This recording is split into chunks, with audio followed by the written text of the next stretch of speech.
Assalamualaikum warahmatullahi wabarakatuh. Kami kelompok 8 yang beranggotakan Adi Putri Abrianti, Dani Setiawan, Latifah Hanisawati, Rismawati Putri, dan Titik Indrianti. Kali ini kita akan membahas materi tentang hakikat, fungsi, sifat, dan kedudukan bahasa. Hakikat bahasa, sebuah sistem yang memiliki susunan teratur yang membentuk suatu keseluruhan yang bermakna, biasanya digunakan oleh masyarakat untuk belajar, bekerja, dan berinteraksi. Fungsi bahasa. Yang pertama, sebagai alat komunikasi. Manusia memerlukan bahasa sebagai alat berkomunikasi.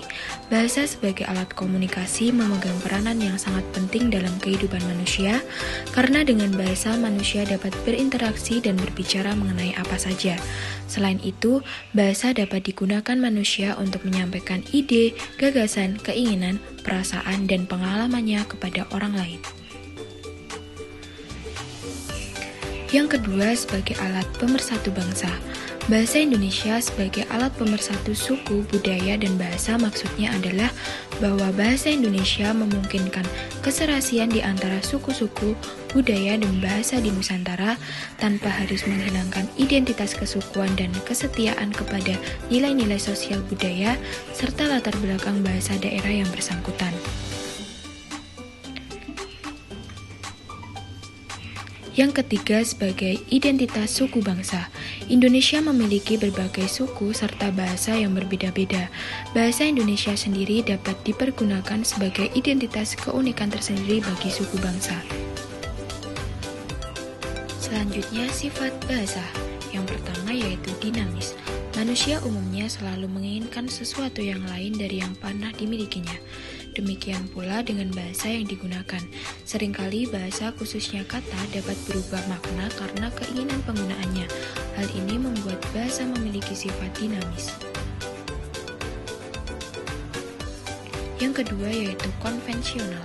Bahasa bersifat konvensional artinya penggunaan lambang bunyi untuk suatu konsep tertentu berdasarkan kesepakatan antara masyarakat pemakai bahasa. Apabila ada yang melanggar, maka komunikasi akan terhambat.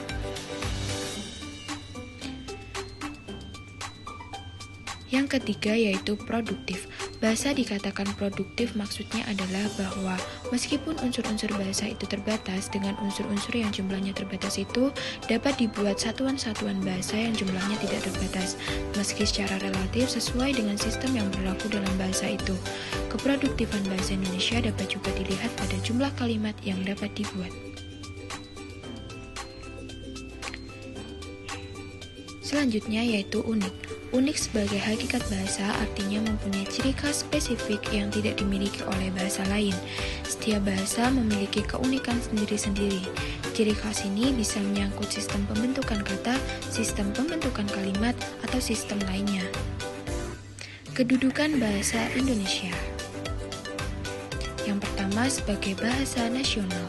Dalam kedudukannya sebagai bahasa nasional, fungsi bahasa Indonesia adalah sebagai lambang kebanggaan kebangsaan, identitas nasional, alat perhubungan antar warga, antar daerah dan antar budaya, serta alat pemersatu suku, budaya, dan bahasa di Nusantara.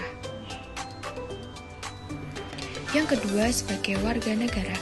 Sedangkan dalam kedudukannya sebagai bahasa negara, fungsi bahasa Indonesia adalah sebagai bahasa resmi kenegaraan, bahasa pengantar pendidikan, alat penghubung tingkat nasional, dan alat pengembangan kebudayaan, ilmu pengetahuan, dan teknologi. Sekian dari kelompok kami, semoga bermanfaat. Wassalamualaikum warahmatullahi wabarakatuh.